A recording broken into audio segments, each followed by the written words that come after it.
কোরআনে আছে নবীজির সামনে প্রত্যেকের আমলনামা খোলা হবে। ওয়াজিনা বিকা আলা হাউলা'i শাহীদা, নবীজিকে আল্লাহ বলছে আপনার সামনে উপস্থিত রাইখা আমি দেখাবো। নবীজি আমলনামা দেখে আল্লাহর নবী জিজ্ঞেস করবে উম্মত এটা কি?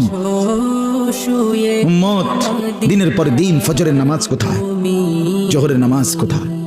উম্মত 30 বছরের ব্যবসার মধ্যে একটা হালাল নাই, সুদের এত টাকা দরকার, ঘুষের এত টাকা দরকার। উম্মত যৌবনের পুরাটা সময় মোবাইল দেখে, ছবি দেখে, নাচ গান দেখে, উলঙ্গ দৃশ্য দেখে নষ্ট করে ফেলেছো। আজ আমি কিসের সুপারিশ করবো উম্মত? আমি এটা নিয়ে আমার আল্লাহর সামনে কেমনে দেখাবো? আমি কিভাবে বলবো? হযরত মাওলানা তারিক জামিল সাহেব বলেন হাসরের ময়দানে নবীজি, আহবাব শুনেন শেষ কথা, হাসরের ময়দানে নবীজি নিজের পিঠ মোবারক চাদর সরাইয়া ফেলবেন আর উম্মতকে দেখায় বলবেন উম্মত দেখ না আমার পিঠ চালনির মতো ছিদ্র ছিদ্র, তায়েফের পাথরের আঘাতে আমি এই পরিমাণ ব্যথা পাইছি, আহত হয়েছি, রক্তাক্ত হয়েছি, মৃত্যু পর্যন্ত আর আমার ছিদ্রগুলো আর গোশত দিয়া পুরায় নাই, আমি এই ছিদ্র নিয়েই কবরে আসছি।